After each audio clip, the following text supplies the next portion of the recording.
Good evening. I am very excited to be participating in this debate tonight. Jan and I used to sit in those very bleachers right over there watching our son John run up and down this court as a forward on the Biola Eagles. And so I feel like I'm playing on the home court tonight. And I want to commend Mr. Hitchens for his willingness to come into this den of lambs and to defend his views tonight. On the other hand, if I know Biola students, I suspect that a good many of you, when you came in tonight, said to yourself, I'm going to check my own views at the door, and I'm going to assess the arguments as objectively as possible. I welcome that challenge. You see, the question of God's existence is of interest not only to religion, but also to philosophy. Now, Mr. Hitchens has made it clear that he despises and disdains religion, but presumably he is not so contemptuous of philosophy.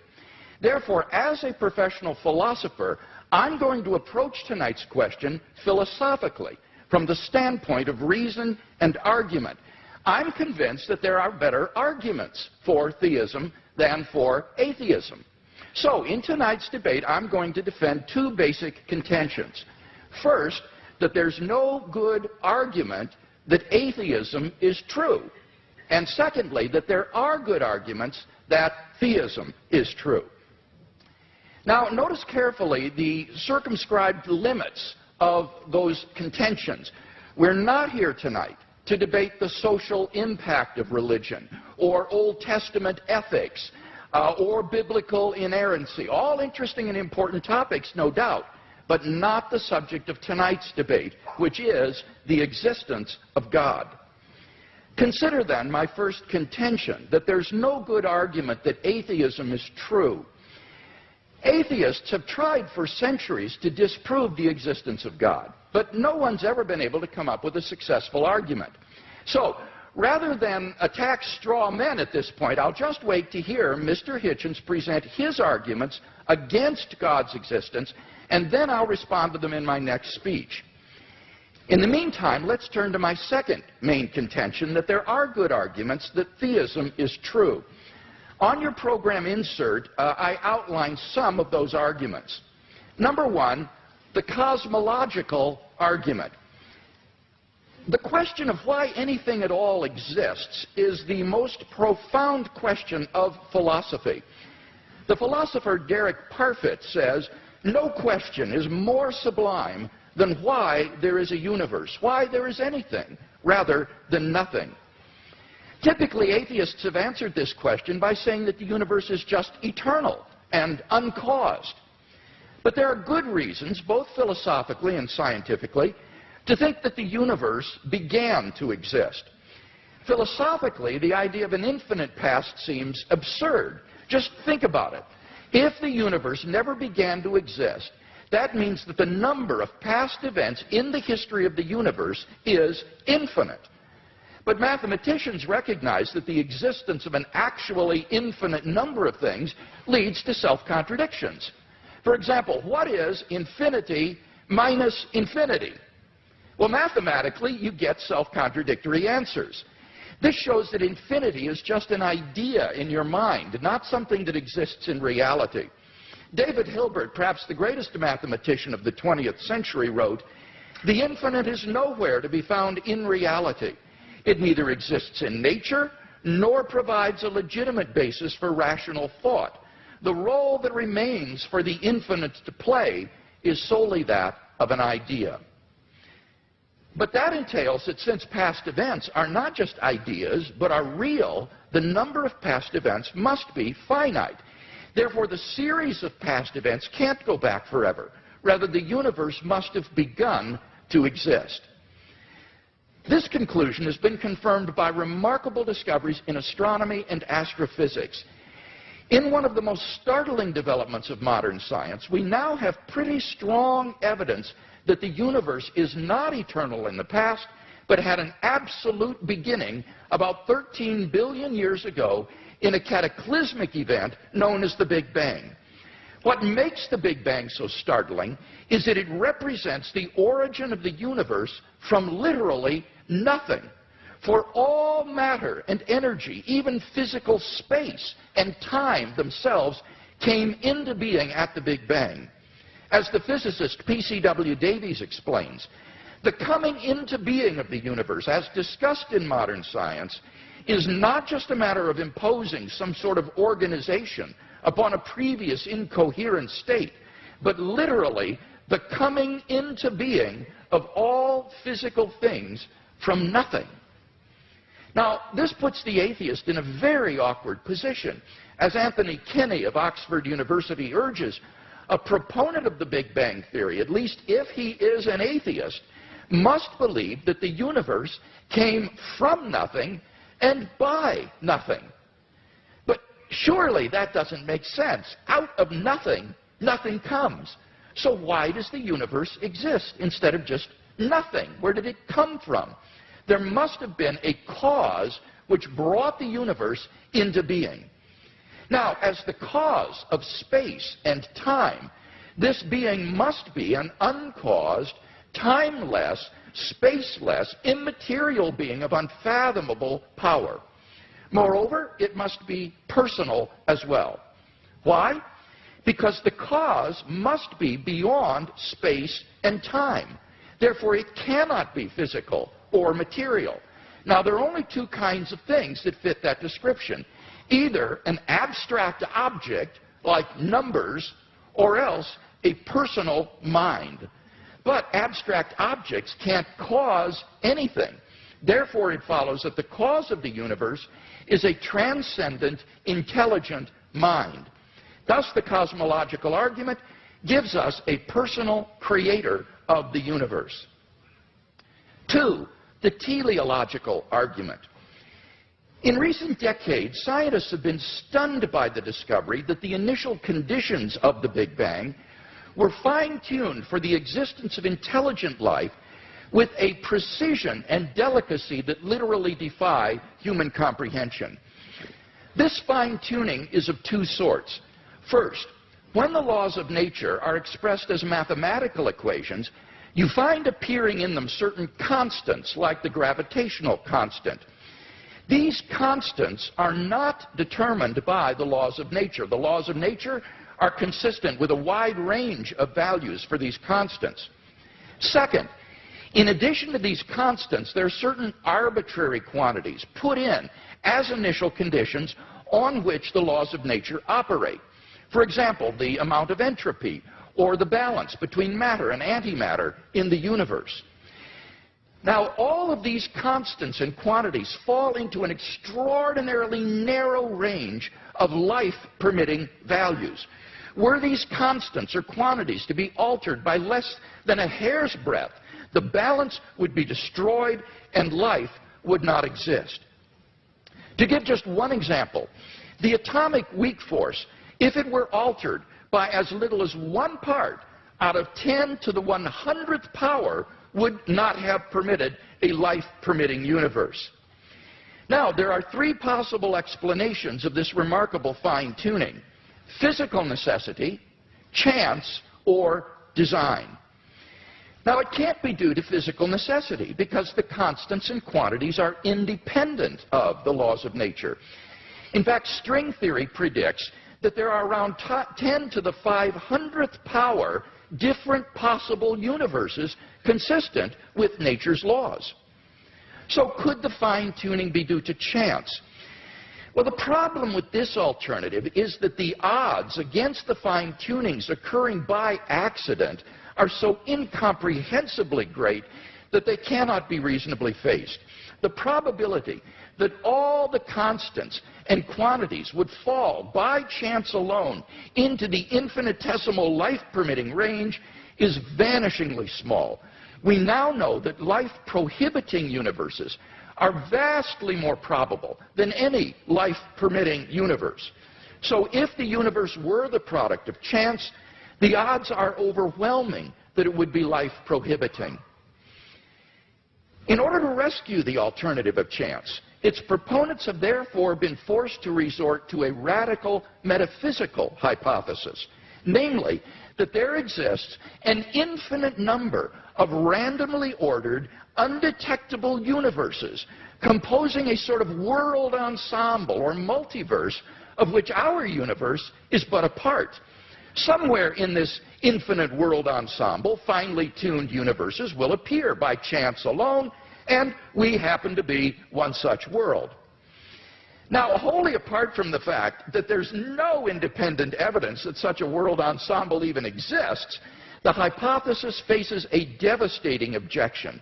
Namely, if our universe is just a random member of an infinite world ensemble, then it is overwhelmingly more probable that we should be observing a much different universe than what we in fact observe. Roger Penrose has calculated that it is inconceivably more probable that our solar system should suddenly form through a random collision of particles than that a finely tuned universe should exist. Penrose calls it utter chicken feed by comparison. So, if our universe were just a random member of a world ensemble, it is inconceivably more probable that we should be observing an orderly region no larger than our solar system. Observable universes like those are simply much more plenteous in the world ensemble than finely tuned worlds like ours, and therefore ought to be observed by us. Since we do not have such observations, that fact strongly disconfirms the multiverse hypothesis. On atheism, at least, then, it is highly probable that there is no world ensemble. The fine-tuning of the universe is therefore plausibly due neither to physical necessity nor to chance. It therefore follows logically that the best explanation is design. Thus, the teleological argument gives us an intelligent designer of the cosmos. 3, the moral argument. If God does not exist, then objective moral values do not exist. By objective moral values, I mean moral values which are valid and binding, whether we believe in them or not. Many theists and atheists agree that if God does not exist, then moral values are not objective in this way. Michael Ruse, a noted philosopher of science, explains, the position of the modern evolutionist is that morality is a biological adaptation, no less than our hands and feet and teeth. Considered as a rationally justifiable set of claims about an objective something, ethics is illusory. I appreciate that when somebody says, love thy neighbor as thyself, they think they are referring above and beyond themselves. Nevertheless, such reference is truly without foundation. Morality is just an aid to survival and reproduction, and any deeper meaning is illusory. Like Professor Ruse, I just don't see any reason to think that in the absence of God, the morality which has emerged among these imperfectly evolved primates we call Homo sapiens is objective. And here Mr. Hitchens seems to agree with me. He says moral values are just innate predispositions ingrained into us by evolution. Such predispositions, he says, are inevitable for any animal endowed with social instincts. On the atheistic view, then, an action like rape is not socially advantageous, and so in the course of human development has become taboo. But that does absolutely nothing to prove that rape is really morally wrong. On the atheistic view, there's nothing really wrong with raping someone. But the problem is that objective values do exist, and deep down we all know it. In moral experience, we apprehend a realm of objective moral goods and evils. Actions like rape, cruelty, and child abuse aren't just socially unacceptable behavior. They're moral abominations. Some things, at least, are really wrong. Similarly, love, equality, and self-sacrifice are really good. But then it follows logically and necessarily that God exists. Number 4, the resurrection of Jesus. The historical person, Jesus of Nazareth, was a remarkable individual. Historians have reached something of a consensus that the historical Jesus came on the scene with an unprecedented sense of divine authority, the authority to stand and speak in God's place. He claimed that in himself the kingdom of God had come. And as visible demonstrations of this fact, he carried out a ministry of miracle working and exorcisms. But the supreme confirmation of his claim was his resurrection from the dead. If Jesus did rise from the dead, then it would seem that we have a divine miracle on our hands, and thus evidence for the existence of God. Now, most people probably think that the resurrection of Jesus is something you just believe in, by faith or not. But there are actually three established facts recognized by the majority of New Testament historians today, which I believe are best explained by the resurrection of Jesus. Fact number one, on the Sunday after his crucifixion, Jesus' tomb was discovered empty by a group of his women followers. According to Jakob Kramer, an Austrian specialist, by far most scholars hold firmly to the reliability of the biblical statements about the empty tomb. Fact number two, on separate occasions, different individuals and groups experienced appearances of Jesus alive after his death. According to the prominent New Testament critic Gerd Ludemann, it may be taken as historically certain that the disciples had experiences after Jesus' death in which Jesus appeared to them as the risen Christ. These appearances were witnessed not only by believers, but also by unbelievers, skeptics, and even enemies. Fact number three, the original disciples suddenly came to believe in the resurrection of Jesus despite having every predisposition to the contrary. Jews had no belief in a dying, much less rising, Messiah. And Jewish beliefs about the afterlife prohibited anyone's rising from the dead before the resurrection at the end of the world. Nevertheless, the original disciples came to believe so strongly that God had raised Jesus from the dead that they were willing to die for the truth of that belief. N.T. Wright, an eminent New Testament scholar, concludes, that is why, as a historian, I cannot explain the rise of early Christianity unless Jesus rose again, leaving an empty tomb behind him. Attempts to explain away these three great facts, like the disciples stole the body or Jesus wasn't really dead, have been universally rejected by contemporary scholarship. The simple fact is that there just is no plausible naturalistic explanation of these facts. And therefore it seems to me the Christian is amply justified in believing that Jesus rose from the dead and was who he claimed to be. But that entails that God exists.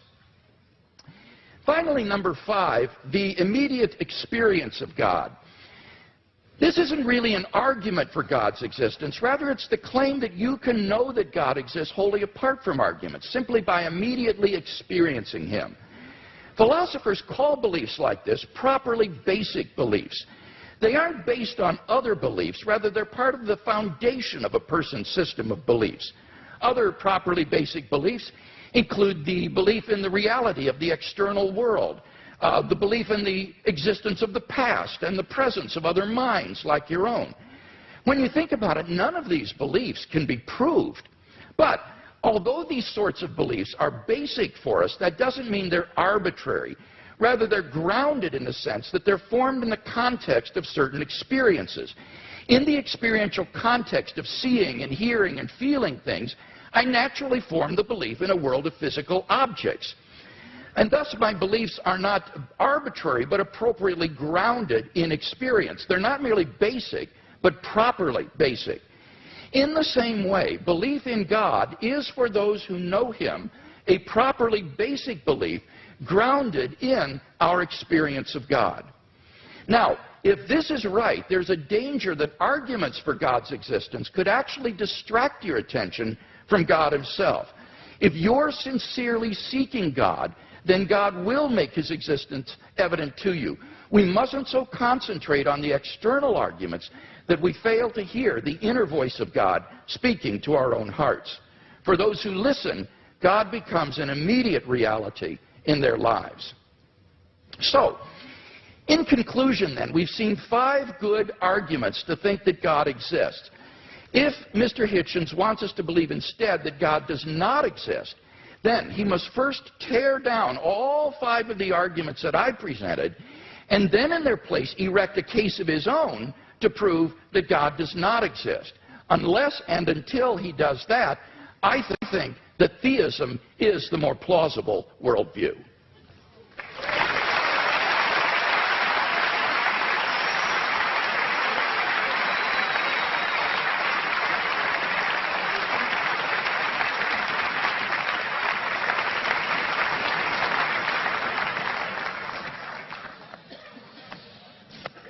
Well, am I audible?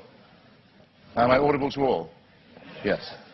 Well, ladies and gentlemen, brothers and sisters, comrades, friends, thanks for coming out, as Senator Larry Craig actually did say at his press conference.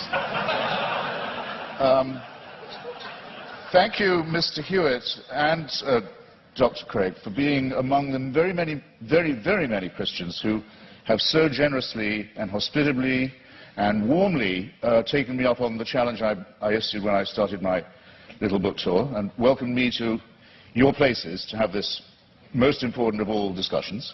I can't express my gratitude enough. Thanks to the very nice young ladies who I ran into at the Elephant Bar this afternoon. Well, I hadn't expected a posse of Biola students to be on staff, but where I thought, God, they're everywhere now.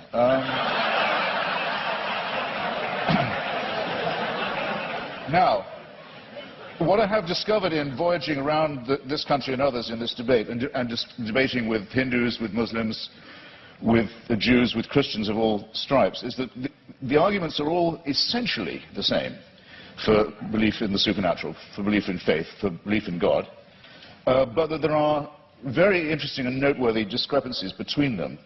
And one that I want to call attention to at the beginning of this evening is between those like my friend Doug Wilson, with whom I've now done a book of argument about Christian apologetics, who would call himself a presuppositionalist, in other words, for whom really it's only necessary to discover the workings of God's will in the cosmos, and to assume that the truth of Christianity is already proven, and what are called, and they include Dr. Craig with great honor and respect in this, the evidentialists. Now, I want to begin by saying that this distinction strikes me first as a very charming distinction, and second as false, or perhaps as a distinction without a difference. Well, why do I say charming? Because I think it's rather sweet that people of faith also think they ought to have some evidence. And I think it's progress of a kind. After all, if we had been having this debate in the mid-19th century, Professor Craig or his equivalent would have known little or probably nothing about the laws of physics and biology. Maybe even less than I know now, which is to say quite a lot in its way. And they would have grounded themselves, or he would have grounded himself, on faith, on Scripture, on revelation, on the prospect of salvation, on the means of grace, and the hope of glory, and perhaps on Paley's natural theology.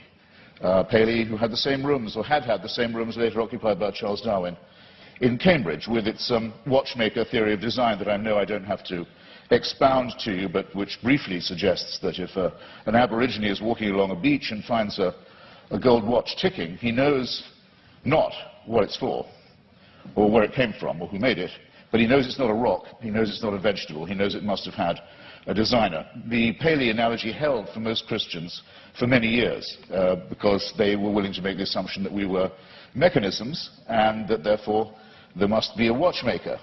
But now that it's been, here's where the presuppositionalist versus evidentialist dichotomy begins to kick in.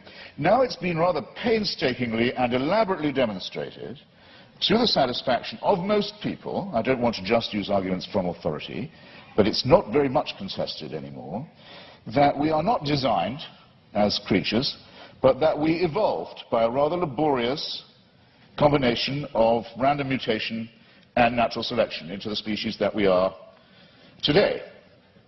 It is, of course, open to the faithful to say that all this was, now that they come to know it, now that it becomes available to everybody, now that they think about it, and now that they've stopped opposing it or trying to ban it, then they can say, actually, on second thought, the evolution was all part of the design.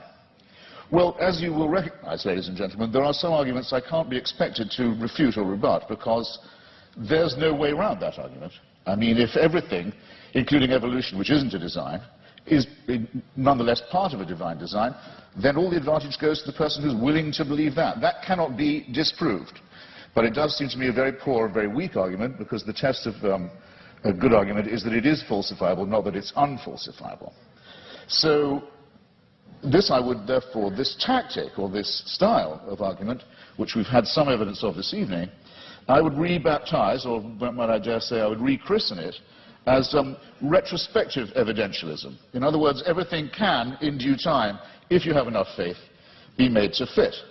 And you too are all quite free to believe that a sentient creator deliberately, consciously put himself, a being, put himself or herself or itself to the trouble of going through huge epochs of birth and death of species over eons of time, in which 99%, in the course of which, at least 99.9% of all species, all life forms ever to have appeared on Earth have become extinct, as we nearly did as a species ourselves. I invite you to look up the very alarming and beautiful and brilliant account by the National Geographic's coordinator of the Genome Project. By the way, you should send in your little sample from the inside of your cheek and have your African ancestry traced. It's absolutely fascinating to follow the mitochondrial DNA that we all have in common and that we have in common with other species, other primates and other life forms, and find out where in Africa you came from. But there came a time,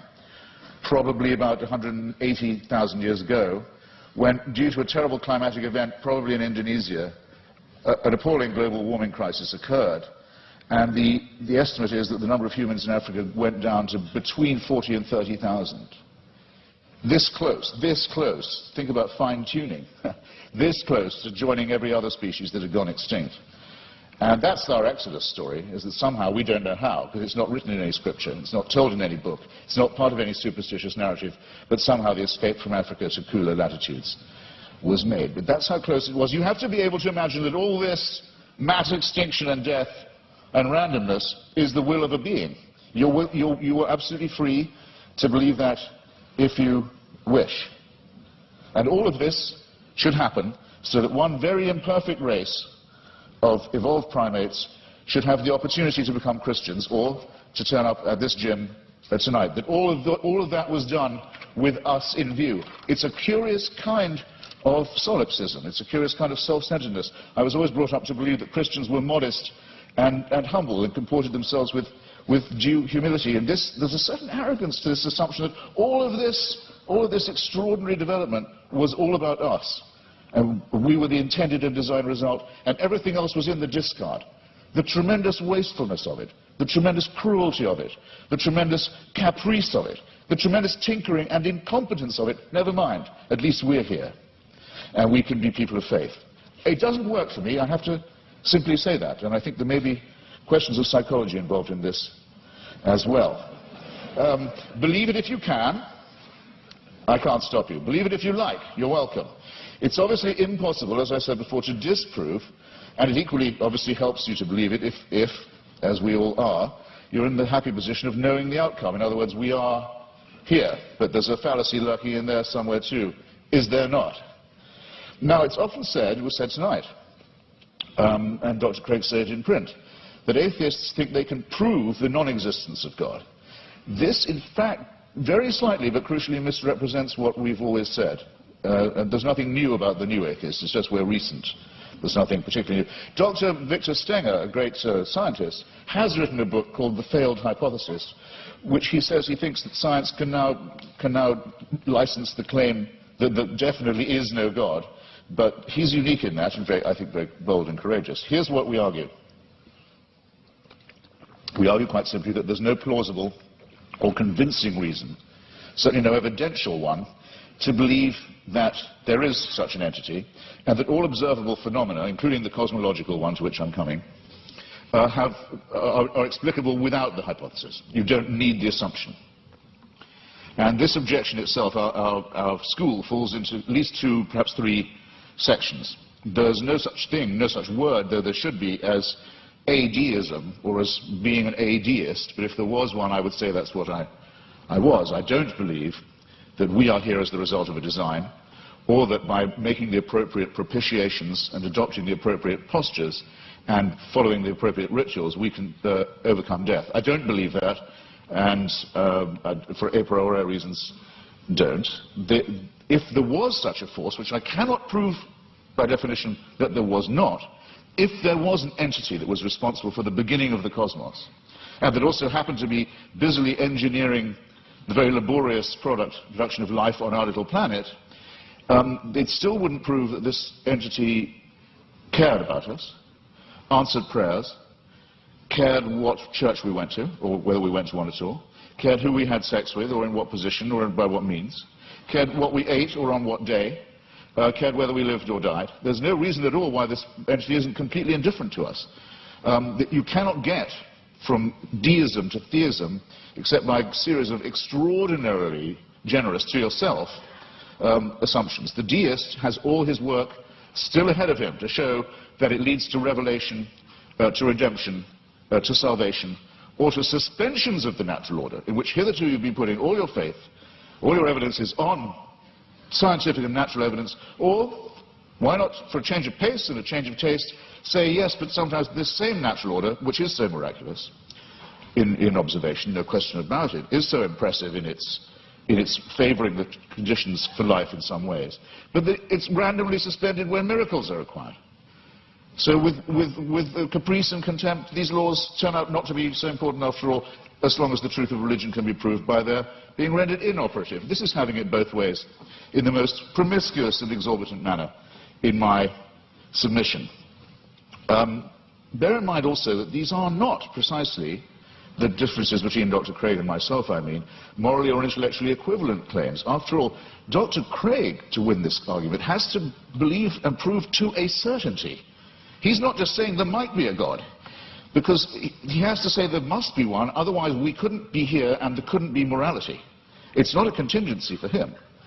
I have to say that I appear as a skeptic who believes that doubt is the great engine, the great fuel of all inquiry, all discovery, and all innovation, and that I doubt these things. The disadvantage, it seems to me, in the argument goes to the person who says, no, I know it, it must be true, it is true.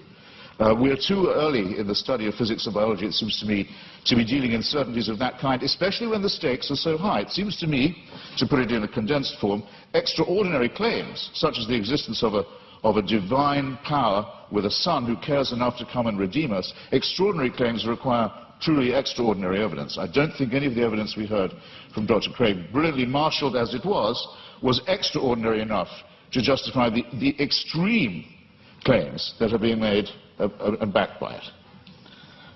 Hypocrisy, said La Rochefoucauld, is the compliment that vice pays to virtue.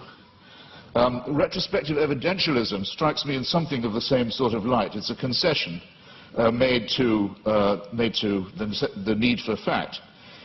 Maybe we better have some evidence to go along with our faith, but look at what Dr. Craig says in his book. He says, I'll quote directly, he says, should a conflict arise between the witness of the Holy Spirit to the fundamental truth of the Christian faith and beliefs based on argument and evidence, then it is the former which must take precedence over the latter. He adds not vice versa, but a good editor, I think, would have told you, you don't have to put the vice versa in. It's clear enough as it is. I'll say it again. Should a conflict arise between the witness of the Holy Spirit to the fundamental truth of the Christian faith and beliefs based on argument and evidence, then it's the former which must take precedence over the latter. That's not evidentialism. That's just faith. It's a priori belief. It's rephrased in another edition. It says, therefore, the role of rational argumentation in knowing Christianity to be true is the role of a servant. A person knows Christianity is true because the Holy Spirit tells him it is true. And while argument and evidence can be used to support this conclusion, they cannot legitimately overrule it. Now, then he goes on to say, the Bible says all men are without excuse. Even those who are given no reason to believe, and many persuasive reasons to disbelieve, have no excuse. Because the ultimate reason they do not believe is that they have deliberately rejected God's Holy Spirit. That would have to be me. But you see where this lands you, ladies and gentlemen, with the Christian apologetic. You're told you're a miserable sinner who is without excuse. You've disappointed your God who made you, and you've been so ungrateful as to rebel. You're contemptible. You're worm-like. But you can take heart. The whole universe was designed with just you in mind. These two claims are not just mutually exclusive, but I think they're intended to compensate each other's cruelty and ultimately absurdity. In other words, evidence is an occasional convenience. Seek and ye shall find. I remember being told that in church many a time as a young lad. Seek and ye shall find. I thought it was a sinister injunction, because it's all too likely to be true. We are pattern-seeking mammals and primates. If we can't get good evidence, we'll go for junk evidence. If we can't get a real theory, we'll go with a conspiracy theory. You see it all the time. Religion's great strength is that it was the first of our attempts to explain reality, to make those patterns take some kind of form. It deserves credit. It was our first attempt at astronomy, our first attempt at cosmology, in some ways our first attempt at medicine, our first attempt at literature, our first attempt at philosophy. Good. While there was nothing else, it had many functional uses of that kind. Never mind that they didn't know that germs cause disease. Maybe evil spirits cause disease. Maybe disease is a punishment. Never mind that they believed in astrology rather than astronomy. Even Thomas Aquinas believed in astrology. Never mind that they believed in devils. Never mind that things like volcanic eruptions, earthquakes, tidal waves were thought of as punishments, not as natural occurrences on the cooling crust of a planet. The pattern seeking has gone too far, and it's gone, I think, much too far with what was until recently thought of as Christianity's greatest failure, greatest of all failures, cosmology, the one thing Christianity knew nothing about and taught the most abject nonsense about. For most of its lifetime, Christianity taught that the earth itself was the center of the universe, and we had been given exclusive dominion as a species over it. Could not have been more wrong. How are we going to square the new cosmology, the fantastic new discoveries in physics with the old dogmas? Well, one is the idea of this fine-tuning, about which I've only left myself 3.5 minutes. I'll have to refer some of this to later in the discussion. This is essentially another form of pattern seeking on the basis of extremely limited evidence. Most physicists are very uncertain, as they have every right to be. In fact, I would say, for physicists, that as they have the duty to be at the moment, extremely uncertain about the spatio-temporal dimensions of the original episode, the Big Bang, as it's sometimes called. We're in the very, very early stages of this inquiry. We hardly know what we don't know about the origins of the universe. We're viewing it from an unimaginable distance, not just an unimaginable distance in space. We're perched on a tiny rock in an extremely small suburb of a fairly minor galaxy, trying to look to discern our origins, but also at an unbelievable distance in time. And we claim the right to say, we can see the finger of God in this process. It's an extraordinarily arrogant assumption. It either deserves a Nobel Prize in physics, which it hasn't yet got, I notice. I don't know any physicist who believes these assumptions are necessary, or it deserves a charge of hubris. Let me make 3 tiny, quick objections to it as it stands, and I'm no more a physicist than most of you are. I'll make these lay objections. 1, was there pre-existing material for this extra spatio-temporal being to work with? Or did he just will it into existence, the ex nihilo? Who designed the designer? Don't you run the risk with the presumption of a God and a designer and an originator of asking, well, where does that come from, where does that come from, and locking yourself into an infinite regress? Why are there so many shooting stars, collapsed suns, failed galaxies? We can see with the aid of a telescope. Sometimes we can see with the naked eye. The utter failure, the total destruction of gigantic, unimaginable sweeps of outer space. Is this fine-tuning, or is it extremely random, capricious, cruel, mysterious, and incompetent? And have you thought of the nothingness that's coming? We know we have something now, and we speculate about what it might have come from, and there's a real question about ex nihilo, but nihilo is coming to us. In the night sky, you can already see the Andromeda Galaxy. It's heading straight for ours on a collision course. Is that part of a design? Was it fine-tuned to do that? We know that from the red light shift of the Hubble telescope, or rather Edwin Hubble's original discovery, the universe is expanding away from itself at a tremendous rate. It was thought that rate would go down for Newtonian reasons. No, it's recently been proved by Professor Lawrence Krauss, the rate of expansion is increasing. Everything is exploding away even faster. Nothingness is certainly coming. Who designed that? And that's all if before these things happen we don't have the destruction of our own little solar system, in which already there's only one planet where anything like life can possibly be supported. All the other planets are too hot or too cold to support any life at all, and the sun is due to swell up, burn us to a crisp, boil our oceans and die, as we've seen all the other suns do in the night sky. This is not fine-tuning, ladies and gentlemen, and if it's the work of a designer, then there's an indictment to which that designer may have to be subjected. I'm out of time. I'm very grateful for your kindness and hospitality. Thank you.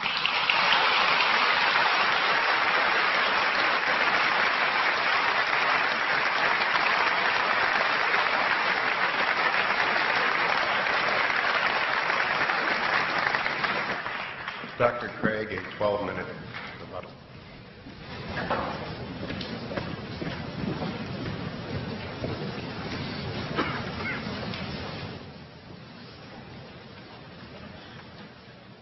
You'll remember that in my opening speech I said I would defend two basic contentions in tonight's debate.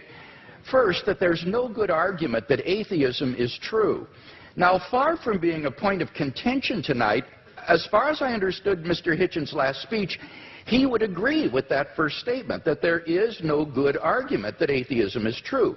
He says, I simply don't have any positive reason to believe in God, but he doesn't really give an argument against God's existence. Indeed, he seems to suggest that's impossible. But notice that doesn't prove atheism. That just leaves you with agnosticism, namely, you don't know if there's a God or not. So, at best, you're left merely with agnosticism. We don't see any good reason to think that atheism is true. Now, he did make some remarks about the theory of evolution, which at least insinuated that this was somehow incompatible with theism. And I have 2 points to make about this. First, I think that the theory of biological evolution is simply irrelevant to the truth of Christian theism. Genesis 1 admits all manner of different interpretations, and one is by no means committed to six-day creationism. Howard Van Til, who is a professor at Calvin College, writes, is the concept of special creation required of all persons who trust in the Creator God of Scripture? Most Christians in my acquaintance who are engaged with either scientific or biblical scholarship have concluded that the special creationist picture of the world's formation is not a necessary component of Christian belief. Nor is this a retreat caused by modern science. St. Augustine in the AD 300s, in his commentary on Genesis, pointed out that the days don't need to be taken literally, nor need the creation be a few thousand years ago. Indeed, he suggested that God made the world with certain special potencies that would gradually unfold over time and develop. And this interpretation came 1,500 years before Darwin, so that it is not a forced retreat in the face of modern science. So any doubts that I would have about the theory of biological evolution would be not biblical, but rather scientific. Namely, what it imagines is fantastically improbable. Barrow and Tipler, two physicists, in their book The Anthropic Cosmological Principle, list 10 steps in the course of human evolution, each of which is so improbable that before it would occur, the sun would have ceased to be a main sequence star and incinerated the Earth. And they calculate the probability of the evolution of the human genome to be somewhere between 4 to the negative 180th power to the 110,000th power, and 4 to the negative 360th power to the 110,000th power. So if evolution did occur on this planet, it was literally a miracle, and therefore evidence for the existence of God. So I don't think this is an argument for atheism, quite the contrary. It really provides good grounds for thinking that God superintended the process of biological development. So the Christian can be open to the evidence to follow it where it leads. By contrast, as Alvin Plantinga has said, For the naturalist, evolution is the only game in town. No matter how fantastic the odds, no matter how improbable, it's got to be true, because there is no intelligent creator and designer. So in one sense, you've got to feel a little sorry for the atheist. He can't really follow the evidence where it leads. His presuppositions determine the outcome. By contrast, if there is a fine-tuner and creator of the universe, then already in the initial conditions of the Big Bang, you have an elaborately designed universe that permits the evolution and existence of intelligent life. And I think evolution simply layers on more improbability. Now, Mr. Hitchens says, but why did God wait so long, all that waste during this time? Well, that sort of concern with efficiency is only of importance to someone with either limited time or limited resources, or both. But in the case of God, he has both unlimited resources and unlimited time, and therefore it's simply not important to do this in a quick way. Well, now, Mr. Hitchens says, but why did God wait so long before he sent Christ? Human beings have existed for thousands of years on this planet before Christ's coming. Well, what's really crucial here is not the time involved, rather it's the population of the world. The Population Reference Bureau estimates that the number of people who have ever lived on this planet is about 105 billion people. Only 2% of them were born prior to the advent of Christ. Eric Krapes of the Survey Research Center at the University of Michigan's Institute for Social Research says, God's timing couldn't have been more perfect. Christ showed up just before the exponential explosion in the world's population. The Bible says in the fullness of time, God sent forth his Son. And when Christ came, the nation of Israel had been prepared. The Roman peace dominated the Mediterranean world. It was an age of literacy and learning. The stage was set for the advent of God's Son into the world. And I think in God's providential plan for human history, we see the wisdom of God in orchestrating the development of human life, and then in bringing Christ into the world in the fullness of time. So I don't see that there are any good grounds here for thinking that this provides reason for atheism. Now, what about my arguments for theism? Mr. Hitchens had some general remarks here. He says it's difficult to get from deism to theism. Now, I want to point out that's a false use of these terms. This is simply confused. Deism is a type of theism. Theism is the broad worldview that God exists. Deism is a specific kind of theism that says God has not revealed himself directly in the world. Now, my arguments are a cumulative case for Christian theism. They add up to the belief in the God that has been revealed by Jesus of Nazareth. Now, Mr. Hitchens says, but you must prove this with certainty. Not at all. I am not claiming these arguments demonstrate Christian theism with certainty. I'm saying that this is the best explanation of the data when you compare it with other competing hypotheses. I think it's more probable than not. He quotes me as to saying the Holy Spirit's witness is the basis for knowing Christianity to be true, and I affirm that. I think the fundamental way in which we know Christianity is true is through the objective inner witness of God's Holy Spirit, what I called the immediate knowledge of God himself in my fifth point. On the basis of that, we have a properly basic belief in the existence of God and the truth of Christianity. But when it comes to showing someone else that what we know through the witness of the Holy Spirit is true, here we appeal to argument and evidence as I've done tonight. And the arguments and evidence that I've appealed to are largely deductive arguments. This isn't retrospective evidentialism. These are deductive arguments. If the premises are true, then you cannot deny the conclusion on pain of irrationality because the conclusions follow with logical necessity from the premises. So the only way to deny the conclusion is you've got to show me which of the premises are false. That's why you've got that program insert with the premises in your program for these arguments. Mr. Hitchens needs to identify which premises of the argument he rejects as false if he's to reject the conclusions. Now, with respect to my cosmological argument, notice that he didn't dispute whatever begins to exist has a cause, nor did he dispute the philosophical and scientific arguments for the beginning of the universe. All he asked was the question, was there pre-existent material? The answer is no, there was not. As Barrow and Tipler point out, At this singularity, space and time came into existence. Literally nothing existed before the singularity. So if the universe originated at such a singularity, we would truly have a creation ex nihilo, that is, out of nothing. And this isn't talking religion, folks. This is talking contemporary cosmology. So the first argument, it seems to me, is unrefuted. What about the fine-tuning argument? Here he said, well, scientists are terribly uncertain about the fine-tuning argument. Well, I think that's simply not the case. Sir Martin Rees, the Royal Astronomer Royal of Great Britain, has said, the laws governing our universe appear to be finely tuned for our existence. Everywhere you look, there are yet more examples. Wherever physicists look, they see examples of fine-tuning. Ernan McMullen, philosopher of science, says it seems safe to say that later theory, no matter how different it may be, will turn up approximately the same numbers.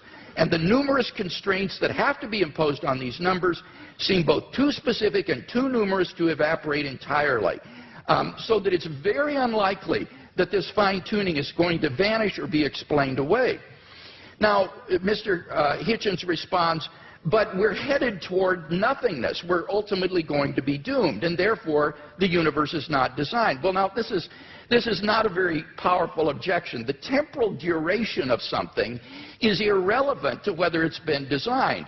The products of human intelligence and engineering, like computers and automobiles, will eventually decay and cease to exist, but that doesn't mean they weren't designed. I think the real objection he's getting at here is why would God create mankind only to have it go extinct? But of course, you see, on the Christian view, that's false. That is an atheistic assumption. On the Christian view, life does not end at the grave, and God has given assurance of this by raising Jesus from the dead.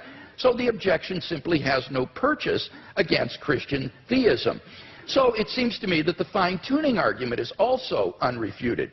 What about the moral argument? We saw that without God there are no objective moral values. Mr. Hitchens agrees with this.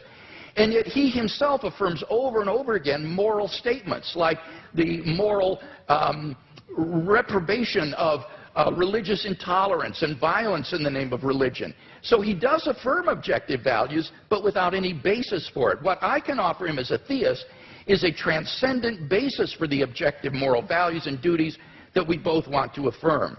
Fourthly, the resurrection of Jesus. Again, there was no response to this. Let me simply quote N.T. Wright in his recent study of the resurrection. He says that the empty tomb and the appearances of Jesus have a historical probability so high as to be virtually certain, like the death of Augustus in A.D. 14 or the fall of Jerusalem in A.D. 70. So we are on very solid ground in affirming these three facts that I mentioned in my opening speech, and I can't think of any better explanation than the ones that the eyewitness gave, namely that God raised Jesus from the dead. Finally, the immediate experience of God. Unless Mr. Hitchens can show that I'm psychologically deranged or delusional, it seems to me I'm perfectly rational on the basis of my immediate experience of God to believe that God exists and that therefore this for me is a properly basic belief. So I think all of these arguments stand intact despite his refutation. We've seen no argument for atheism, so clearly the weight of the evidence falls on the side of the scale for Christian theism tonight.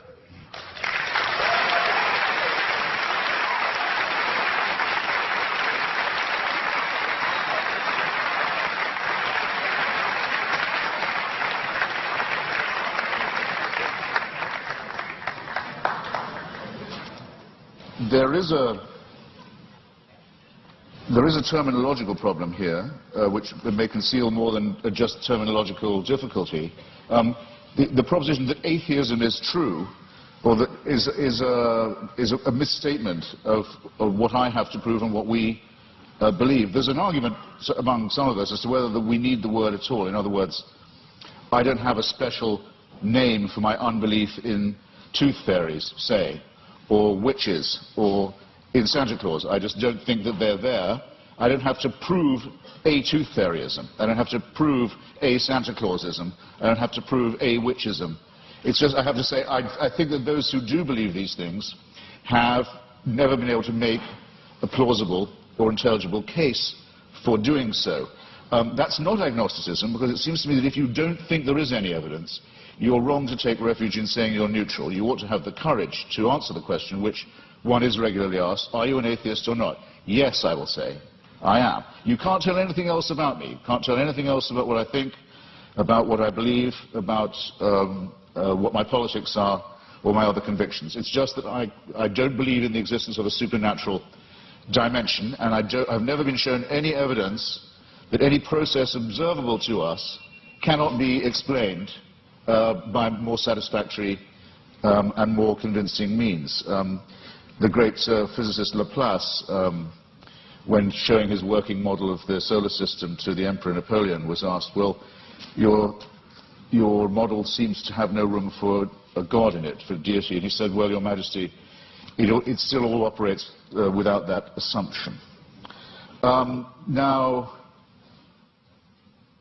here's what you would have to believe if you thought that this was all designed.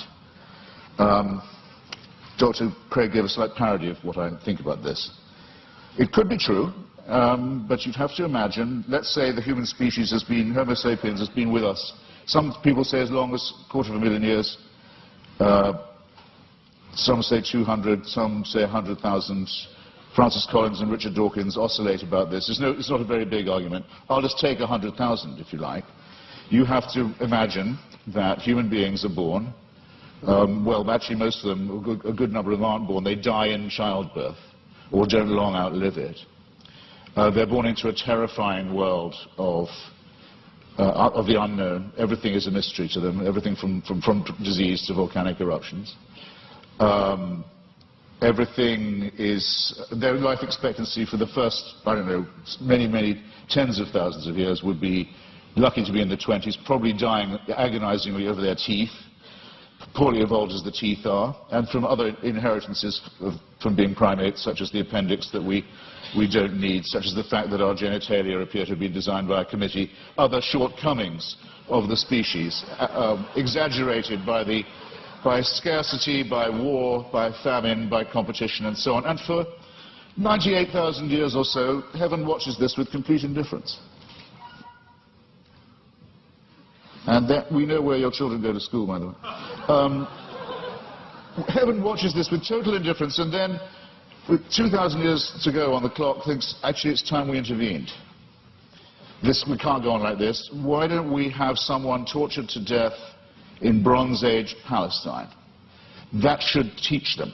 That should give them the chance of redemption. You're free to believe that, but I think the designer who thought of doing it that way was a very cruel, capricious, random, bungling and incompetent one.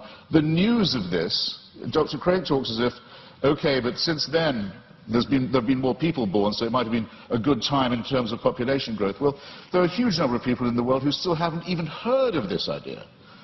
The news hasn't penetrated to them. Or where it has, it's been brought to them by people who Dr. Craig doesn't think of as Christians, such as Mormons, for example. And it's taught to them in many discrepant and competitive and indeed incompatible and violently irreconcilable ways. And there's been a lot of argument in the church and the churches all this time about, well, okay, what is the answer to that? What about all the people who never could have heard the good news, or who never will hear it, or still haven't been reached by it, and who've died not knowing about it? What happens to them? How can they be saved? Well, the argument is that it's all somehow made retrospective. And with so many of these arguments, I just comment on these, well, how convenient. Because if you're willing to make assumptions of this kind, then really evidence is only ancillary to what you are advancing. Now, I didn't have the chance. Oh, and just on Mr. Wright, sorry, I scrawled a note to myself. In your first round, Doctor, you said that N.T. Wright, who's an impressive person, says that no explanation of the success of Christianity is possible that doesn't rest on the terms of its being true. In other words, Wright says it was so successful, it must have been, and the people were so strongly motivated to believe it that it must have been true. I regard that as a very, very unsafe assumption. Or if it is a safe one, then it must surely apply to Islam and to Mormonism. I mean, these are two very, very, very fast-growing religions, have people prepared to sacrifice enormously for it, have ancestors who were absolutely determined of the truth of it at the time, and who made extraordinary conquests in its name. If you're going to grant this for one religion, it seems to me you have to be willing, not just willing, you may indeed be compelled to make this concession for all of them. And that, I think, would be not just an unsafe assumption, but for most of you here, a distinctly unwelcome one. Now, I didn't get the chance, because I out-talked myself, and I'm sorry for it, to get to the moral dimension. And I'm interested that the word objective morality is the one that Dr. Craig chooses. Usually arguments about morality are whether morality is, so to say, absolute, or whether it's relative. As to objectivity, I think it's a very good compromise word, by the way, and I'm very happy to accept it. But the problem with morality is this, in respect of religion. You can't prove that anyone behaves any better if they refer this problem upward to a supreme dictator of a celestial kind. There are two questions that I've asked in public, and I'll try them again, because I try them on every audience. They're very simple ones. First, you have to name for me, or challenges, let's say, rather than questions. You have to name for me an ethical action or an ethical statement, or moral action, moral statement made or undertaken by a believer that I couldn't undertake or say, I couldn't state or do. I haven't yet had an example pointed out of that to me. Otherwise, that a person of faith would have an advantage by being able to call upon divine sanction. Whereas if I ask you to think of a wicked act undertaken by someone in the name of God or because of their faith, you wouldn't have, or a wicked statement made, you wouldn't have that much difficulty, I think, in coming up with an example right away. The genital mutilation community, for example, is almost exclusively religious. The suicide bombing community is almost exclusively religious. There are injunctions for genocide in the Old Testament. There are injunctions and warrants for slavery and racism in the Old Testament too. There's simply no way of deriving morality and ethics from the supernatural. When we come to the question of the absolute, well, the most often cited one is the Golden Rule, the one that almost everyone feels they have in common. The injunction not to do to others as you wouldn't want them to do to you. This doesn't, in fact, come from the Sermon on the Mount or from Christianity, or it doesn't originate with it. It's certainly adumbrated by Rabbi Hillel, a Babylonian rabbi, and it's to be found in the Analects of Confucius too. But it has, since we're talking about objective, relative, and absolute, a crucial weakness in it, unfortunately. We'd like to be able to follow it, but it's only really as good as the person who's uttering it. In other words, if I say, I won't treat you as I don't want you to treat me, what am I to do when confronted with Charles Manson? I want him treated in a way that I wouldn't want to be treated myself. Anything else would surely be completely relativistic. So the argument isn't at all advanced by saying that I couldn't know any of this. I couldn't have any moral promptings. I couldn't decide for myself if I see a pregnant woman being kicked in the stomach, that because she's pregnant, that's obviously worse than if it was just a woman who wasn't pregnant being kicked in the stomach. This is part of my patrimony as a human being. It's part of the essential emotional solidarity that I need to have with my fellow creatures to make us realize that we are brothers and sisters, one with another. We are dependent upon each other. We have duties. We have expectations of one another. And that if we didn't have these and try and fulfill them, we couldn't have got as far as we have. We couldn't have evolved as a species. We couldn't have ever had a society. There's never been a society found where rape and murder and perjury are not condemned.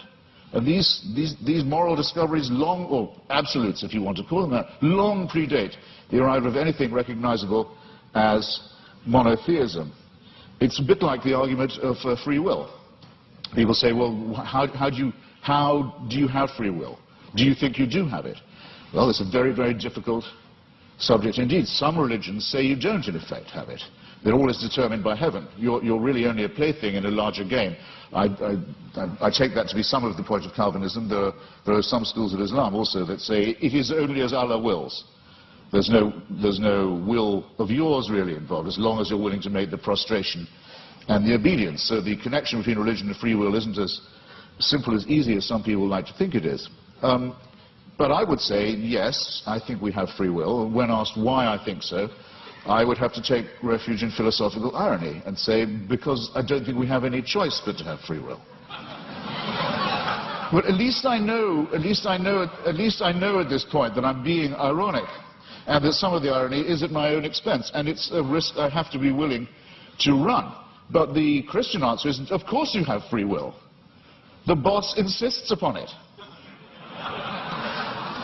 This somewhat degrades the freedom and redefines the idea of will. And it seems to me also that there's something degrading in the idea of saying that morality is derived in the same way, that it comes from on high, that we ourselves are not good enough, that we don't have the dignity, we don't have the self-respect, we don't have the character to know a right action or a right statement when we see it or when we want to perform it. It's this servile element in religion. It's not, strictly speaking, the subject of our debate this evening, I know, but I'm damned if I completely forego it. It's the idea that buried in the religious impulse is actually the wish to be unfree, is the wish for an immovable, unchangeable, celestial authority, a kind of heavenly North Korea that will take our decisions away from us and commit us only to worship and praise and thank a great leader and his son, the dear leader, forever and ever and ever. I'm so glad there's no evidence that this is true. Thank you.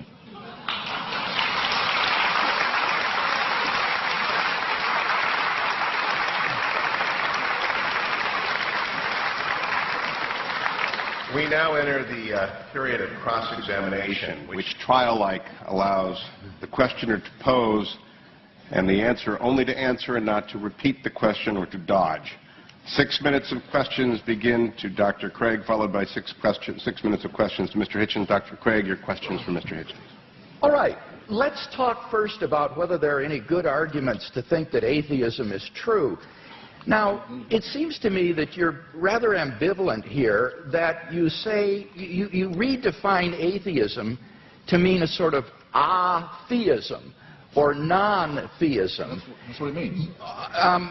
But how do you distinguish then the different varieties of non-theism? For example, what is normally called atheism, agnosticism, or the view of verificationists that the statement God exists is simply meaningless? Well, I mean, there are different schools of atheism, as you say, but there's no claim I know how to make that says atheism is true, because atheism is the statement that a certain proposition isn't true. So I wish you'd get this bit right, because there you go again. Well, I just devoted a little time to this. I said it is not in itself a belief or a system. It simply says you can get by better, probably, we think, without the assumption that no one who wants you to worship a God has ever been able to come up with a good enough reason to make you do it. Now, so the point is, though, that on your definition of atheism or non-theism, it really embodies a diversity of views, such as agnosticism, what is normally called atheism, or this verificationism. Now, which of those do you hold to within this umbrella of atheism? Are you an atheist who asserts the proposition God does not exist, or do you simply withhold belief in God in the way the agnostic does? Right. On some days, I'm a great... No, I'm not going to do you that much of a favor. On some days, I'm a great admirer of Thomas Huxley, who had the great debate with Bishop Wilberforce in Oxford at the Natural History Museum about Darwinism in the mid-19th century, and who was known as Darwin's bulldog.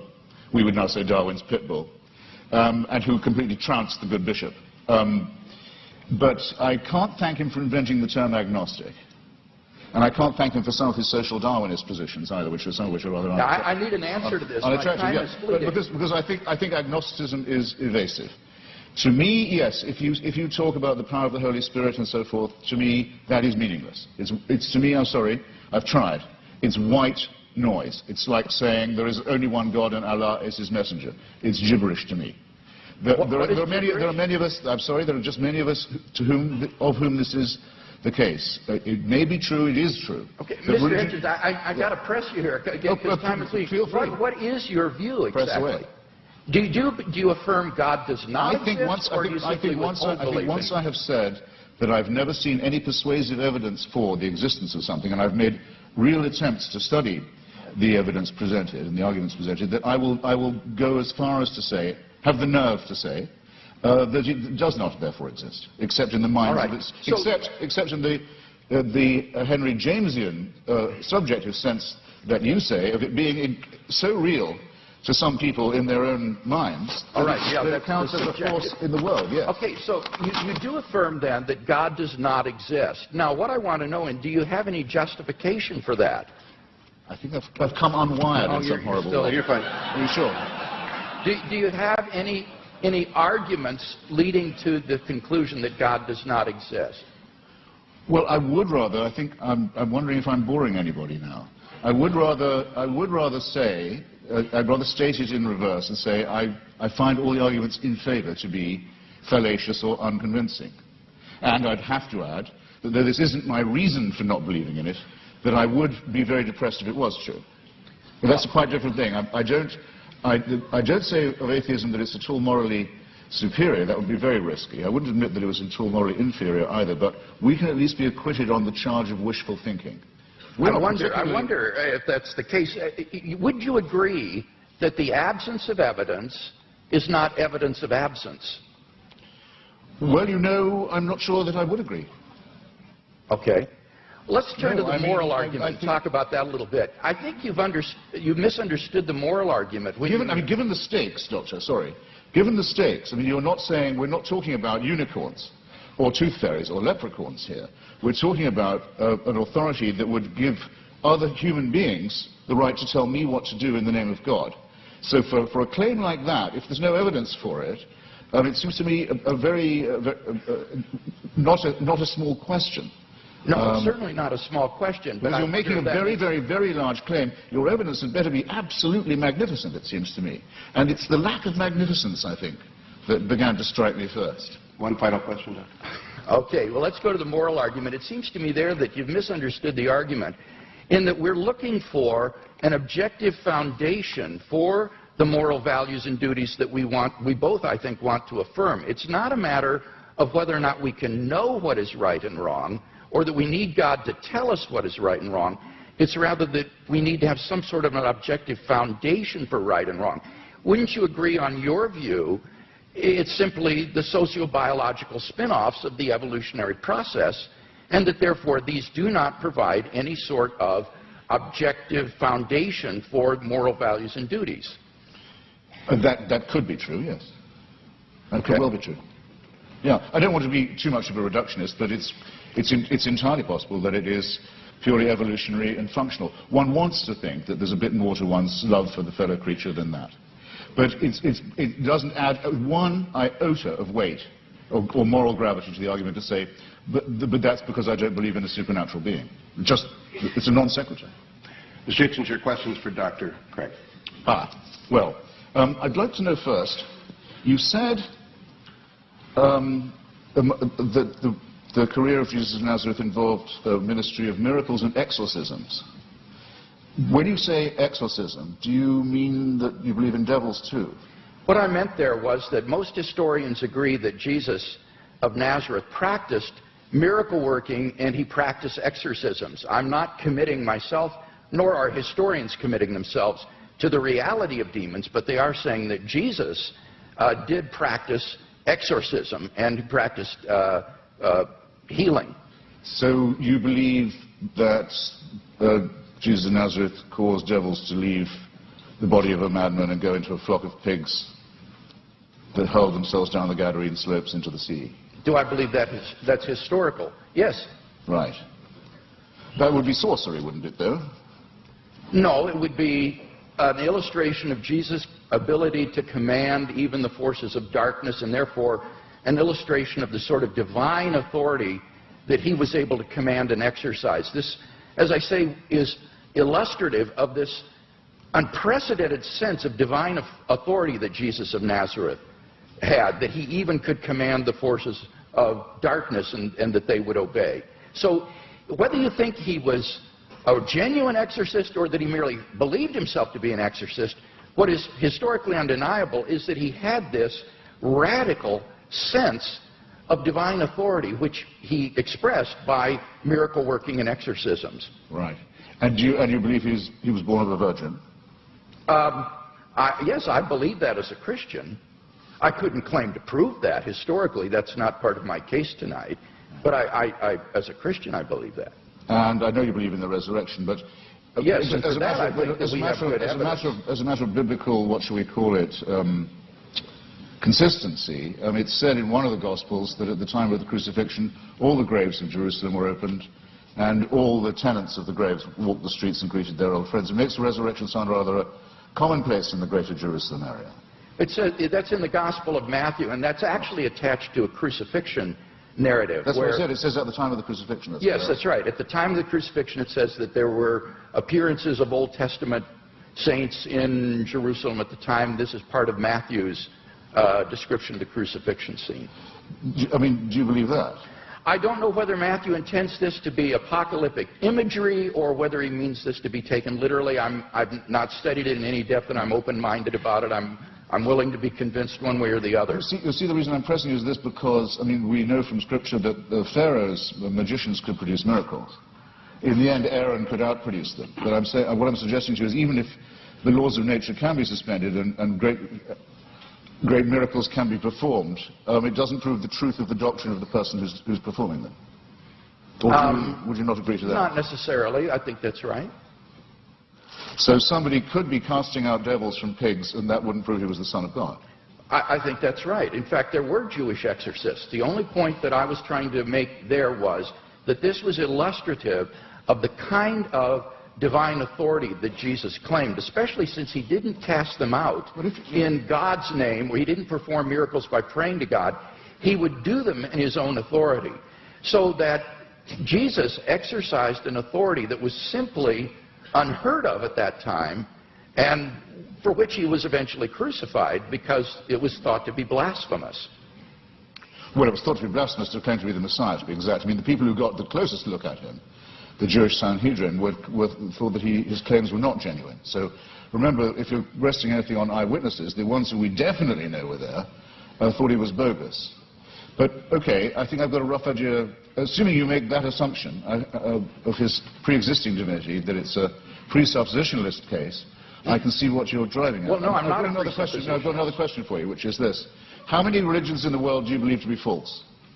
I don't know how many religions in the world there are, so I Well, could you name... Right. Fair enough. I'll see if I can't narrow that down. That was a clumsily asked question, I admit. Do you regard any of the world's religions to be false? Do you regard any of the world's religions to be false preaching? Yes, I think, certainly. Would you name one, then? Islam. That's quite a lot. Pardon me? That's quite a lot. Yes. Do you think it's moral to preach false religion? No. So religion is responsible for quite a lot of wickedness in the world right there? Certainly. Right. I'd be happy to concede that. I would agree with that. So if I was a baby being born in Saudi Arabia today, would you rather I was me or a Wahhabi Muslim? Would I be? Would rather be what? Would you rather it was me? It was an atheist baby or a Wahhabi baby?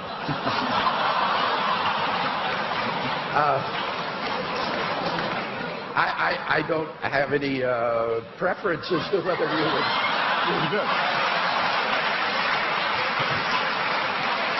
As bad as that. Okay. Are there any? I've only got a few seconds. It's a serious question. I shouldn't squander it. Are there any Christian denominations you regard as false? Certainly. Could I know what they are? Well, I'm not a Calvinist, for example. I think that certain tenets of Reformed theology are incorrect. I would be more in the Wesleyan camp myself. But these are differences among brethren. These are not differences on which we need to put one another in some sort of a cage. So within the Christian camp, there's a large diversity of perspectives. I'm sure there are views that I hold that are probably false. But I'm trying my best to get my theology straight, trying to do the best job, but I think all of us would recognize that none of us agree on every point of Christian doctrine, on every dot and tittle. Before Mr. Hitchens succeeds in launching another series of religious wars among Christians, let's get to the... Let's get to the responses. 7 minutes are each. Dr. Craig, it is your 7 minutes. Okay.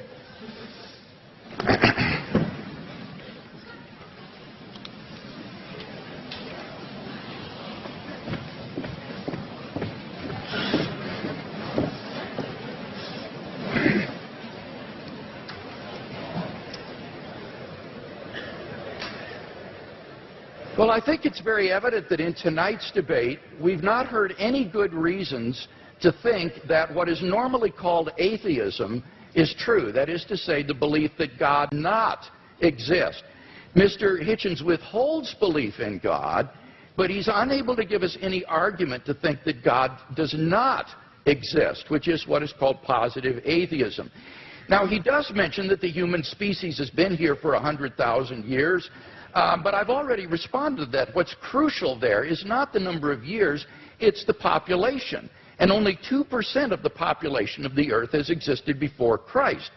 And during that time, God is not indifferent to the lot of those people.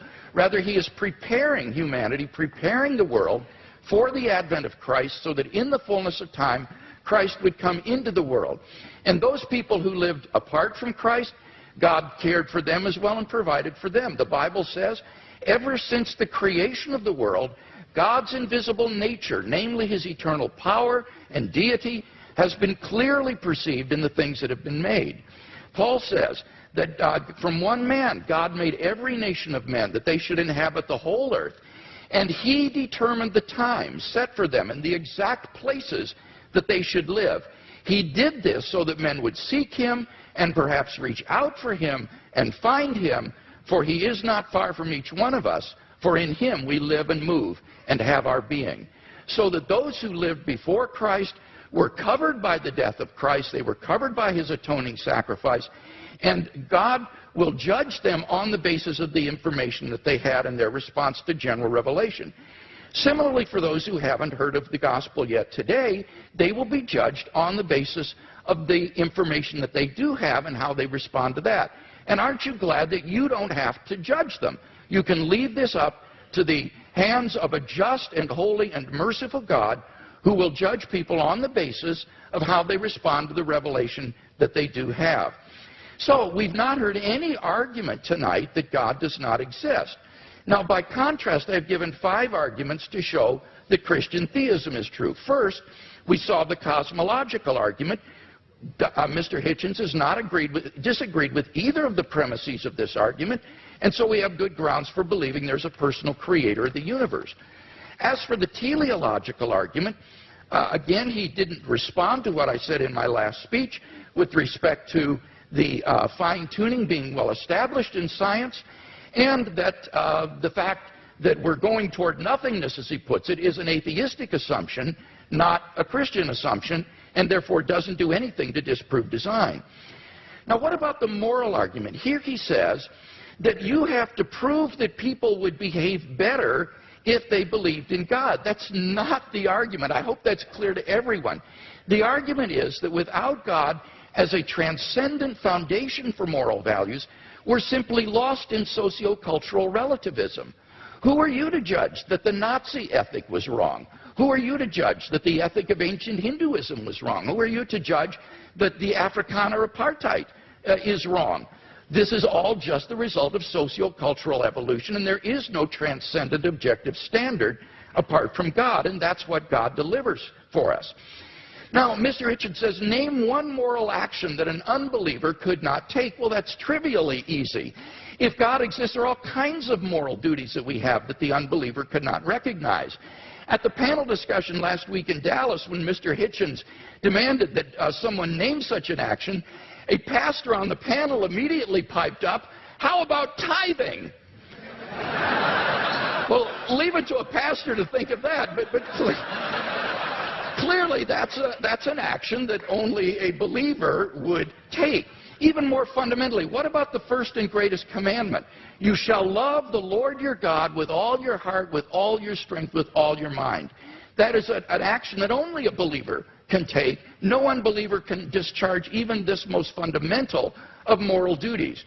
But in any case, all of this is beside the point with respect to the moral argument. The point is that on atheism, there are no moral obligations for anybody to fulfill. In nature, whatever is right, and Mr. Hitchens is unable to provide any sort of objective foundation for moral values.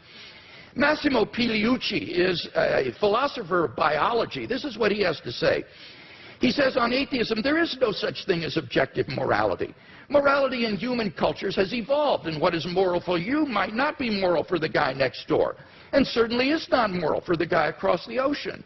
And what makes you think that your personal morality is the one and everybody else is wrong? What we call homicide or rape, he said, is very, very common among different kinds of animals. Lions, for example, commit infanticide on a regular basis. Now, are these kinds of acts to be condoned? I don't even know what that means, because the lion doesn't understand what morality is. Morality, he says, is an invention of human beings. It's just a convention that human beings have adopted to live together, but it has no objectivity. And that's what I offer Mr. Hitchens tonight, is a solid, transcendent foundation for the moral values that I think he so desperately wants to affirm. What about the resurrection of Jesus? Here he misunderstood N.T. Wright's argument. N.T. Wright's argument is not that the success of Christianity means that it's true. That would apply to Islam and Mormonism. Rather, N.T. Wright's argument is that the origin of the disciples' belief that God had raised Jesus from the dead is so un-Jewish, it is so uncharacteristic, that you have to explain what would bring them to adopt so radical a mutation of Jewish belief as belief in a dying Messiah and a rising Messiah. And he says the only thing he can think of that would explain this is the empty tomb and the post-mortem appearances of Jesus. And that's why Wright concludes that these have a certainty that is comparable to the fall of Jerusalem in AD 70. So you've got to get the argument right if you're going to deal with it. And in fact, I think the only explanation of these facts is the one the disciples gave, that God raised Jesus from the dead. Finally, the immediate experience of God has remained untouched. God is real to me, and unless I'm delusional, I'm perfectly within my rational rights to believe in God on the basis of this experience, just as I believe in the reality of the external world or the reality of the past on the basis of my experience. So I think in sum we've got 5 good reasons for believing that Christianity is true, no reason to think atheism is true, and therefore I think Christianity is clearly the more rational worldview.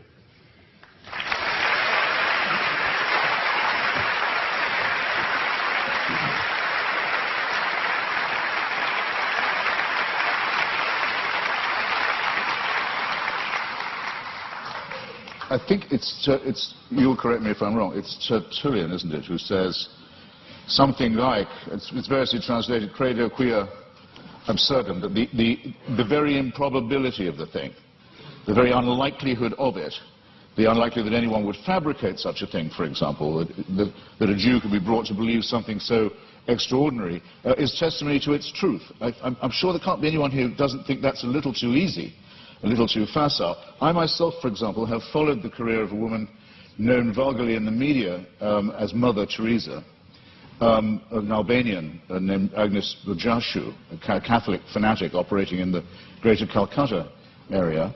And I watched every stage of her career as a candidate for, and then the recipient of, beatification and shortly canonization. The canonization will require, and as the Vatican demands, the attestation of a miracle performed by her posthumous intercession. And the miracle's already been announced. A woman in Bengal, fortunately already a devout Catholic, by pressing a medal of Mother Teresa to her stomach, made a tumor go away, or so she says.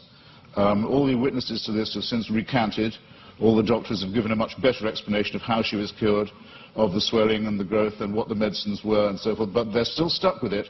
They have to go ahead with this process because, which will lead to countless untold suffering in India, because it will appear to license the bogus charlatanry of shaman medicine and intercessory medicine rather than the real thing. All of this will have to be gone through, this awful display, in the name of faith. And I just happen to have watched it at every stage, and I can tell you, it's depressingly easy to get a religious rumor started, you can count on an enormous amount of pre-existing credulity among illiterate, frightened, ill-educated populations. There isn't a literate, written down, properly attested witness of any real sort in the Gospels. It is, and you may as well admit it and stick to it because it's what you're good at, it involves an act of faith. Second, on the matter of my moral question, yes, it's true that Doug Wilson said that tithing was something I couldn't do, but then, I'm not moving the goalposts here,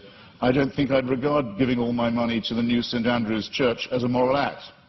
The only challenge that I've had so far that I really couldn't get out of, I should share it with you, was I was told, well, you couldn't do this. You couldn't say, Father, forgive them for they know not what they do. No, but nor could you, as people of faith. You wouldn't dare. It would be blasphemy for you to do it. There's only one person who can do that, even on your account. So, with respect, ladies and gentlemen, I think both my challenges stand. It hasn't been shown that I couldn't be a moral person, despite my unbelief, and it has certainly not been demonstrated that unbelief will guarantee you against, the belief will, I'll say it again, that unbelief will ensure you against wickedness. You mentioned things like apartheid and Nazism. Well, let me just run it by you. Partly this often comes up because people say, what about the crimes and wickednesses of the secular world? The apartheid system in South Africa was actually a creation of the Dutch Reformed Church. It was justified theologically as the giving of a promised land to one Christian religious tribe, in which everyone else was supposed to be hewers of wood and drawers of water. It wasn't until the Dutch Reformed Church, under pressure, agreed to drop their racist preachments of many years that the apartheid system could be dismantled. The dictatorship in Greece in 1967 to 74 was proclaimed by the Greek Orthodox Church as a Greece for Christian Greeks.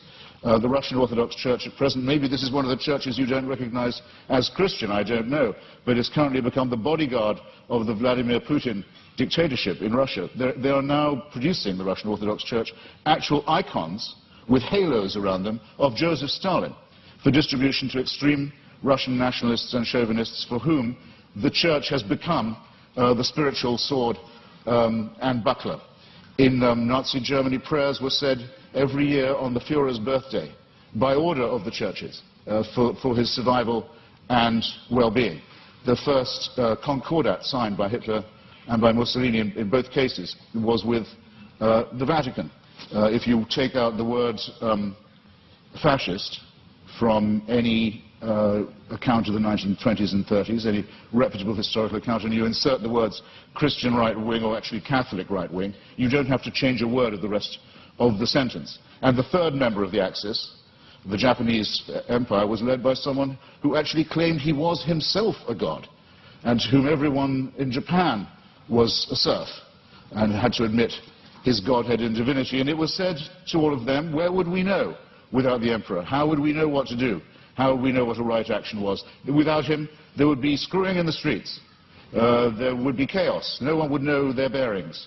Without our God, we would be rudderless. Many Japanese people, in fact, it's pitiful to report, still actually believe that. Now, I want to say, in other words, that religion is the outcome of unresolved contradictions in the material world. That if you make the assumption that it's man-made, then very few things are mysterious to you. If you make the assumption that religion is man-made, then you would know why, it would be obvious to you why, there are so many religions. When you make the assumption that it's man-made, you will understand why it is that religion has been such a disappointment to our species, that despite innumerable revivals, innumerable attempts again to preach the truth, innumerable attempts to convert the heathen, innumerable attempts to send missionaries all around the world, that the same problems remain with us, that nothing is resolved by this, that if all religions died out, or all were admitted to be false, instead of, as all believers will tell you, only some of them are false. In other words, we're faced with the preposterous proposition that religion are either all of them true, or none of them true, or only one exclusive preachment is true. And none of these seem to me coherent, and all of these seem to be the outcome of a man-made cult. Assume that all of them were discredited at the same time, all of our problems would be exactly what they are now. How do we live with one another? Where indeed do morals and ethics come from? What are our duties to one another? How shall we build the just city? How shall we practice love? How shall we deal with the baser, what Darwin called the lowly stamp of our original origins, which comes not from a pact with the devil or an original sin, but from our evolution as well. All these questions, ladies and gentlemen, would remain exactly the same. Emancipate yourself from the idea of a celestial dictatorship, and you've taken the first step to becoming free. Thank you.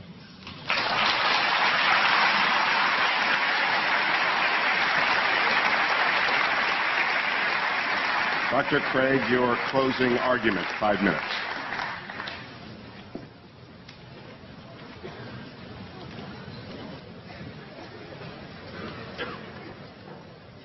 In my final speech, I'd like to try to draw together some of the threads of this debate and see if we can come to some conclusions. First, have we seen any good arguments tonight to think that God does not exist? No, I don't think we have. We've heard attacks upon religion, Christianity impugned, God impugned, Mother Teresa impugned, but we haven't heard any arguments that God does not exist.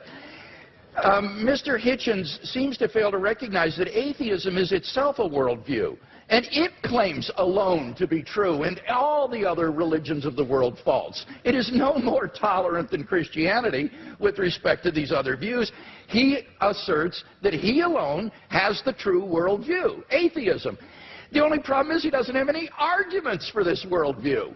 He just asserts it. So it seems to me that if you're going to have a worldview and champion it tonight, you've got to come to a debate prepared to give some arguments, and we haven't heard any. He did have an argument about evolution, but when I explained that, it actually turned out to be supportive of theism. Evolution actually provides evidence for the existence of a designer of the universe. So we've not heard any good arguments to think that atheism is true. Now, I presented 5 reasons to think that theism is true. And this is what God, or the God hypothesis, does give you. He asks, what does it give us? It explains a broad range of human experience, philosophical, ethical, scientific, historical, experiential. I find the attraction of the God hypothesis is that it is so powerful in making sense of the way the world is. For example, the God hypothesis explains the origin of the universe. Mr. Hitchens has completely dropped this point in tonight's debate when we saw that, in fact, scientific and philosophical evidence points to a beginning of the universe out of nothing, and therefore to a transcendent personal creator of the cosmos. The teleological argument, the fine-tuning that is established in the initial conditions of the universe, not to speak of in the biological complexity that then ensued. And again, Mr. Hitchens has dropped that in the course of the debate tonight. So we have a creator and an intelligent designer of the cosmos. Thirdly, the moral argument. We saw that without God, there are no objective moral values. And here Mr. Hitchens has consistently distorted the argument. He's portrayed the argument as, how would we know moral values if we didn't believe in God? We don't need to believe in a tyrant in order to find moral values. Unbelief doesn't produce wickedness. That is all irrelevant. The point is that there is no foundation on a naturalistic worldview for the moral values and duties that we both want to affirm. And he agrees with that. This is what he says, and I quote. He says, our innate predisposition to both good and wicked behavior is precisely what one would expect to find of a recently evolved species that is half a chromosome away from chimpanzees. Primate and elephant and even pig societies show considerable evidence of care for others, parent-child bonding, solidarity in the face of danger, and so on. As Darwin put it, any animal whatever endowed with well-marked social instincts would inevitably acquire a moral sense or conscience as soon as its intellectual powers had become as well developed as in man. That is the sociobiological explanation of morality. The problem is that that moral sense that develops in pig societies, chimpanzees, baboons, and Homo sapiens is illusory on atheism, because there are no objective moral duties or values that we have to fulfill, and that's what the theist can offer Mr. Hitchens. And so I want to invite Mr. Hitchens to think about becoming a Christian tonight.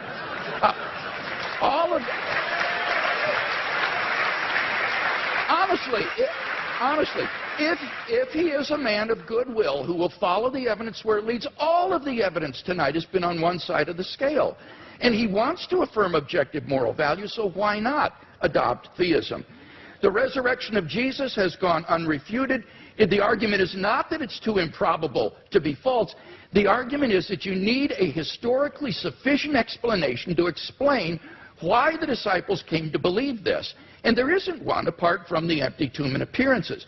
It's not a matter of rumor because the empty tomb was public knowledge in Jerusalem. It would be impossible for Christianity to flourish in Jerusalem in the face of an occupied tomb.